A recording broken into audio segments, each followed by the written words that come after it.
Karnataka CM మార్పుపై ఉత్కంఠ కొనసాగుతూనే ఉంది. మంత్రులు ఎమ్మెల్యేలతో డీకే శివకుమార్ వరుస సమావేశాలు నిర్వహిస్తున్నారు. అధిష్టానం సూచనతోనే బలం పెంచుకునే పనిలో డీకే ఉన్నారని ఆ పార్టీ నేతలు అంటున్నారు.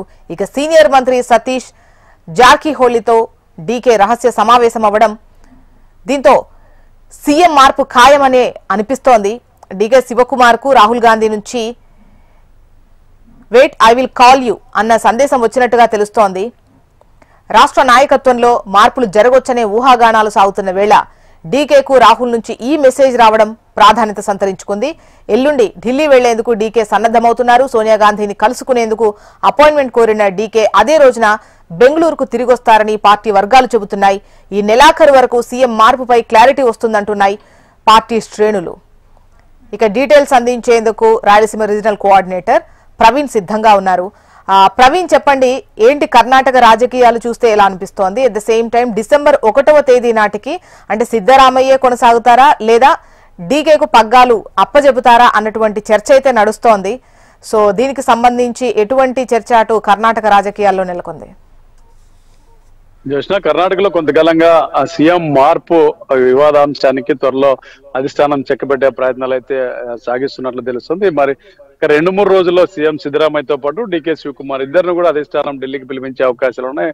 ప్రముఖంగా ఏదైతే సీఎం మార్పు యొక్క దీనికి సంబంధించి ఒక క్లారిటీ ఇచ్చే అవకాశం ఉన్నది. ఇప్పటికే కర్ణాటక మంత్రి ఏఐసిసి అధ్యక్షుడు మల్లికార్జున ఖర్గే తనయుడు ప్రియాంక్ ఖర్గే ఢిల్లీకి వెళ్లి మంతనాలు జరిపినట్టు కూడా సమాచారం ఉంది. ఏదైనా అధిష్టానం నిర్ణయమే శిరోధారముగా ఆయన స్పష్టం చేసిన నేపథ్యంలో వైపు డీకే వర్గం కూడా తన ప్రయత్నాలు అయితే ముమ్మరం చేసింది. ఏఐసిసి అధ్యక్షుడు ఢిల్లీ వెళ్లే సమయంలో ఖర్గే వెహికల్లోనే ఎయిర్పోర్ట్ వరకు వెళ్లిన డీకే శివకుమార్ ఈ అంశం మీద సుదీర్ఘంగా చర్చించినట్టు కూడా తెలుస్తుంది. మరోవైపు అర్ధరాత్రి జార్కిహొళితో సమావేశం కావడం, అదేవిధంగా ఎమ్మెల్యేలతో కూడా తరచుగా డీకే సమావేశం అవుతున్న నేపథ్యంలో 2-3 రోజుల్లో అంటే అధిష్టానం నుంచి ఒక పిలుపు వచ్చే అవకాశం అయితే ఉంది. ఖచ్చితంగా ఏదైతే 2.5 సంవత్సరాలు పూర్తయిన నేపథ్యంలో సీఎం పదవి తనకు కావాలని చెప్పి డీకే పట్టుబడుతున్న నేపథ్యంలో దీని మీద అధిష్టానం ఒక నిర్ణయానికి వచ్చే అవకాశం ఉంది. ఎందుకంటే ఏదైతే ఇటీవల బీహార్ ఏరియాలో ఘోర ఓటమి చవిచూసిన తర్వాత దేశంలో ఉన్నటువంటి 3 రాష్ట్రాల్లో కాంగ్రెస్ పార్టీ అధికారంలో ఉంది. అందులో దక్షిణ భారతదేశంలో చూసుకుంటే కర్ణాటక చాలా కీలకమైనటువంటి రాష్ట్రం. ఇందులో ఏదైనా తేడా వస్తే ఇబ్బందులు ఎదురైతే ఒక అధిష్టానం కూడా దీని మీద పూర్తి స్థాయిలో అప్రమత్తమైంది. ఇప్పటికే పార్టీ యొక్క ఇన్ఛార్జ్ సుర్జిత్ సింగ్ సుర్జేవాలాతో పాటు జనరల్ సెక్రటరీ కేసీ వేణుగోపాల్ కూడా మంతనాలు జరుపుతున్నట్లు కూడా మనకి సమాచారం అందుతుంది. అయితే ఈ ఘటన పైన పూర్తిగా ఒక తెరదించాలి ఈ వివాదానికైనా ఒక అధిష్టానం నిర్ణయం తీసుకున్న నేపథ్యంలో 2-3 రోజుల్లో ఇది ఒక పూర్తిగా ఒక క్లారిటీ వచ్చే అవకాశం అయితే ఉంది. పూర్తి స్థాయిలో ఏదైతే చూసుకున్నట్లయితే పూర్తిగా ఒక వివాదానికి తెరపడే అవకాశం అయితే ఉంది. ముఖ్యంగా డీకే శివకుమార్ సీఎం అయ్యే అవకాశాలు ఉంటే ఎవరికి పిసిసి ఇస్తారు, తర్వాత మిగతా పోర్ట్ఫోలియోలు ఎవరికి కేటాయించాలి దాని మీద క్లారిటీ వచ్చే అవకాశం ఉంది. లేదా మరోవైపు సిద్ధరామయ్య అని ఏ రకంగా ఒప్పిస్తారు, ముఖ్యమంత్రిగా ఆయన ఇప్పటికీ 2.5 సంవత్సరాలు కొనసాగిన నేపథ్యంలో 5 సంవత్సరాలు తానే సీఎం గా ఉంటానని చెప్పి ఇటీవల కూడా ఆయన ప్రకటన చేయడం జరిగింది. త్వరలో కేబినెట్ విస్తరణ కూడా ఉంటుందని చెప్పి సిద్ధరామయ్య వ్యాఖ్యలు చేసిన నేపథ్యంలో దీన్ని ఏ రకంగా వివాదాన్ని సద్దుమనుస్తారు, ముఖ్యంగా సిద్ధరామయ్యని ఏ రకంగా బుజ్జిగిస్తారన్న దాని మీద కూడా ఉంది. మరోవైపు డీకేకి సిద్ధరామయ్యని కొనసాగించాల్సి వస్తే డీకే ఒప్పుకుంటాడా, ముఖ్యంగా డీకే శివకుమార్ కి ఎలాంటి మెసేజ్ ఉంది, అధిష్టానానికి డీకే శివకుమార్ ఎలాంటి అల్టిమేటం జారీ చేశాడని కూడా ఒక కాంగ్రెస్ వర్గాల్లో అయితే విస్తృతంగా చర్చ జరుగుతుంది. ముఖ్యంగా ఏదైతే 2023 మే 20న గవర్నమెంట్ ఏర్పడిన సమయంలో 2.5 సంవత్సరాలు ముందుగా సిద్ధరామయ్య ఉంటారు, తర్వాత డీకే శివకుమార్ అప్పట్లో ఒక ఒప్పందం జరిగిందని కూడా కాంగ్రెస్ లో అంతర్గతంగా ఒక ప్రచారం అయితే కొనసాగుతుంది. ముఖ్యంగా అప్పట్లోనే డీకే శివకుమార్ కేపీసీసీ అధ్యక్షుడిగా ఉన్నాడు. ఎన్నికల ముందు జరిగినటువంటి రాహుల్ గాంధీ పాదయాత్రను కూడా అన్ని తానే వివరించాడు. ముఖ్యంగా కర్ణాటకలో ఉన్న సాంప్రదాయం ప్రకారం ఎవరైతే కేపీసీసీ అధ్యక్షుడిగా ఉంటారో ఆయనే ముఖ్యమంత్రి అయ్యే అవకాశాలు ఉన్నాయి. అయితే అప్పుడున్నటువంటి పరిస్థితుల్లో సిఎల్పీలో ఎమ్మెల్యేల అభిప్రాయాలకు కూడా అధిష్టానం ప్రయారిటీ ఇచ్చిందని చెప్పొచ్చు. ముఖ్యంగా సిఎల్పీలో మెజారిటీ ఎమ్మెల్యేలు సిద్ధరామయ్య వైపు మొగ్గు చూడడంతో సిద్ధరామయ్యను ముఖ్యమంత్రిగా ఆ రోజు ఎన్నుకోవడం జరిగింది. 2.5 సంవత్సరాలు పూర్తయిన నేపథ్యంలో డీకే శివకుమార్ కి ముఖ్యమంత్రి అధిష్టానం కట్టబెడుతుందా లేదంటే సిద్ధరామయ్యనే కొనసాగిస్తారనేదాని ఒక సందిగ్ధానికి అయితే త్వరలో ఒక క్లారిటీ వచ్చే అవకాశం ఉంది. 2-3 రోజుల్లో ఖచ్చితంగా ఇద్దరిని కూడా ఢిల్లీకి పిలుస్తారని ఉంది. ఇన్ని రోజులు విదేశాల్లో ఉన్న రాహుల్ గాంధీ తిరిగి రావడం, ఈ పరిణామాల మీద పూర్తి అధిష్టానం ఫోకస్ చేసిన నేపథ్యంలో ఇప్పటికే ఏఐసిసి అధ్యక్షుడు సుదీర్ఘంగా మంతనాలు జరిపారు. కర్ణాటక చెందిన వ్యక్తి కావడంతో దీని మీద పూర్తిగా అవగాహన ఉంది.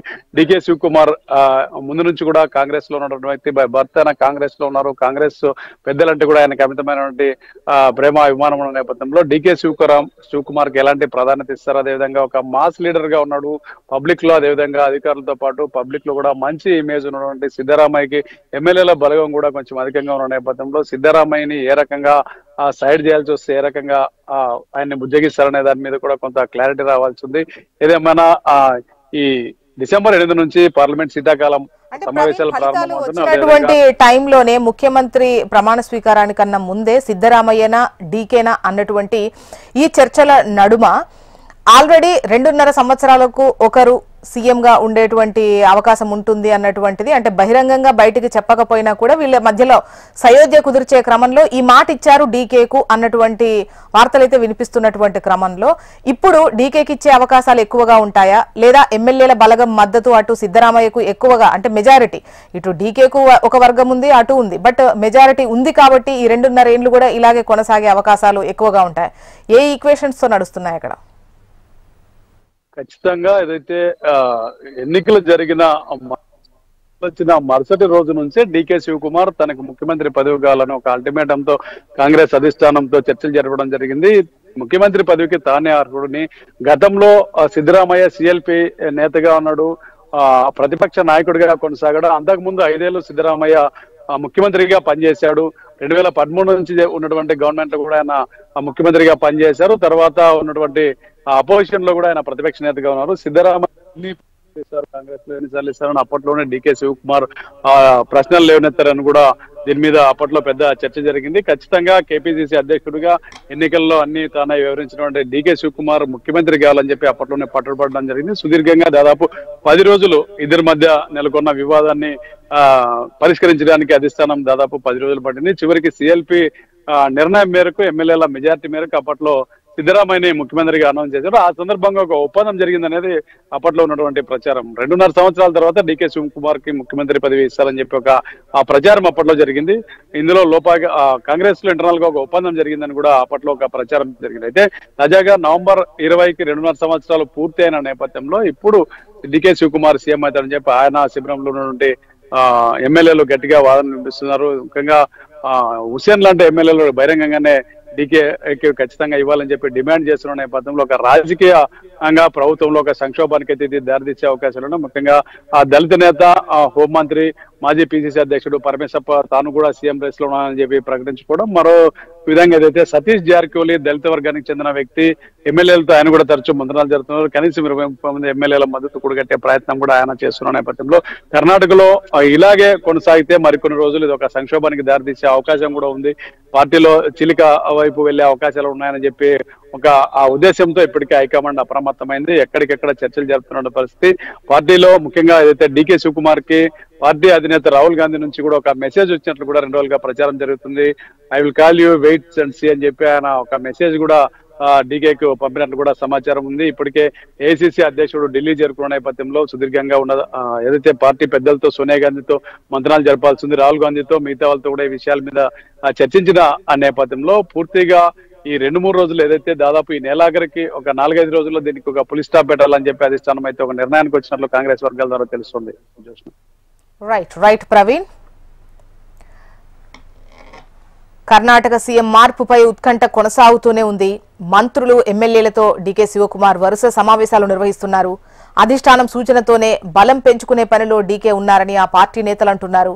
ఇక సీనియర్ మంత్రి సతీష్ జార్కిహోళీతో డీకే రహస్య సమావేశం అవడంతో సీఎం మార్పు ఖాయం అని అనిపిస్తోంది. ఇక డీకే శివకుమార్ కు రాహుల్ గాంధీ నుంచి wait, I will call you అన్న సందేశం వచ్చినట్టుగా సమాచారం. రాష్ట్ర నాయకత్వంలో మార్పులు జరగొచ్చనే ఊహాగానాలు సాగుతున్న వేళ డీకేకు రాహుల్ నుంచి ఈ మెసేజ్ రావడం ప్రాధాన్యత సంతరించుకుంది. ఎల్లుండి ఢిల్లీ వెళ్లేందుకు డీకే సన్నద్దమవుతున్నారు. సోనియా గాంధీని కలిసేందుకు అపాయింట్మెంట్ కోరిన డీకే అదే రోజున బెంగళూరుకు తిరిగొస్తారని పార్టీ వర్గాలు చెబుతున్నాయి. ఈ నెలాఖరు వరకు సీఎం మార్పుపై క్లారిటీ వచ్చే అవకాశాలున్నాయి అని చెప్పేసి పార్టీ నేతలు అంటున్నారు.